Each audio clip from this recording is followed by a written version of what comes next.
চাকরিহারা শিক্ষকদের বিকাশ ভবন অভিযান এবং সেই অভিযান ঘিরে ইতিমধ্যেই ধুন্ধুমার পরিস্থিতির সৃষ্টি হয়েছিল। সেখানে সেই ছবি আপনাদের সামনে রাখবো, কারণ চাকরি ফেরানোর দাবিতে ঘেরাও অভিযান চাকরিহারাদের বিকাশ ভবনের সামনে এবং মোতায়েন রয়েছে সেখানে প্রচুর পুলিশ বাহিনী।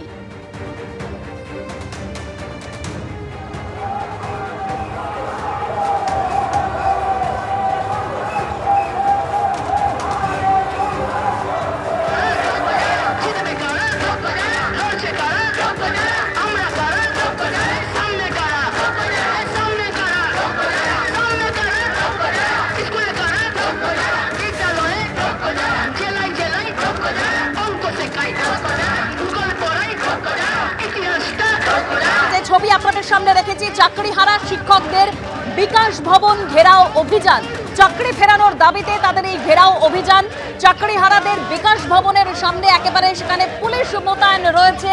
সেখানে কিছুক্ষণ আগে একেবারে গেট ভেঙে ঢোকার চেষ্টা করে চাকরিহারা শিক্ষক শিক্ষিকারা। এই মুহূর্তে তারা সেখানে জমায়েত করে রয়েছেন, তারা স্লোগান দিচ্ছেন, সেই ছবি আপনাদের সামনে রেখেছি।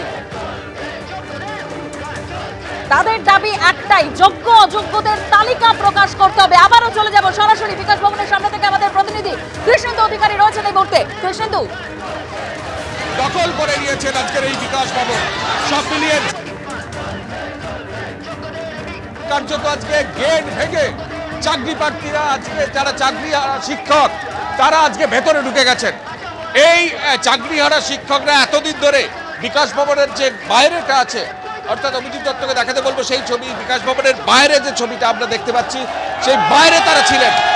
আজকে আমরা কিছুক্ষণ আগে দেখলাম যে বিকাশ ভবনের যে মেন গেট, রাজ্যের একটা প্রশাসনিক দপ্তর, সেখানকার যে মেন গেট প্রচুর পুলিশি প্রহরায় বন্ধ ছিল, কিন্তু সেই মেন গেট কার্যত তালা ভেঙে পুলিশের সামনে সেই গেট ধাক্কা দিয়ে ফেলে দিয়ে সেই পুলিশের সামনে অসহায় কার্যত পুলিশ ভেতরে চলে গেলেন এবং চাকরিহারা শিক্ষকরা তারা এখানে পর্যন্ত দখল করে নিয়েছেন বিকাশ ভবন।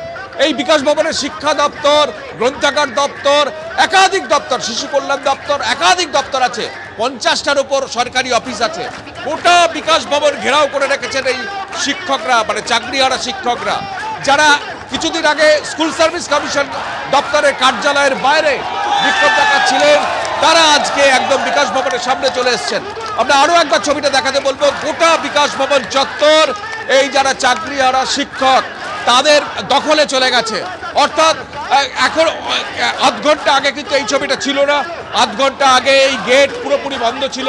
এই যে বড় লম্বা গেটটা দেখাতে যাচ্ছে, সেই গেটের নিচে যে লোহার গেট ছিল, সেই গেট বড় তালা দিয়ে বন্ধ ছিল এবং সেখানে ভেতরে পুলিশ ছিলেন, বাইরেও পুলিশ ছিল, কিন্তু সেই গেট ভেঙে চুড়ে এই একদম ভেতরে চলে এসছেন, বিকাশ ভবনের একদম চৌকাটে চলে এসছে একদম আন্দোলন।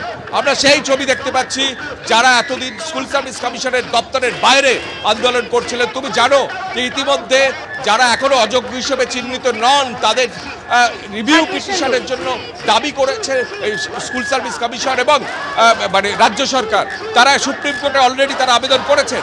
কিন্তু যারা চাকরিহারা শিক্ষক তারা দাবি করছেন যে 31শে মের মধ্যে যে সুপ্রিম কোর্ট বলে দিয়েছে যে নতুন পরীক্ষার যাবতীয় উদ্যোগ শেষ করতে হবে, সেই পরীক্ষা তারা দেবেন না। অর্থাৎ তারা যোগ্য, তারা পয়সা দিয়ে চাকরি পাননি, দুর্নীতি করে। আরো একবার ছবিটা দেখাতে বলবো, আরো একবার ছবিটা দেখাতে বলবো। এইভাবেই একেবারে যে ছবি আমরা দেখতে পাচ্ছি কৃষ্ণেন্দু, একদম সেখানে পৌঁছে গিয়েছেন, বিকাশ ভবনের ভেতরে পৌঁছে গিয়েছেন চাকরিহারা শিক্ষকরা। ধন্যবাদ কৃষ্ণেন্দু।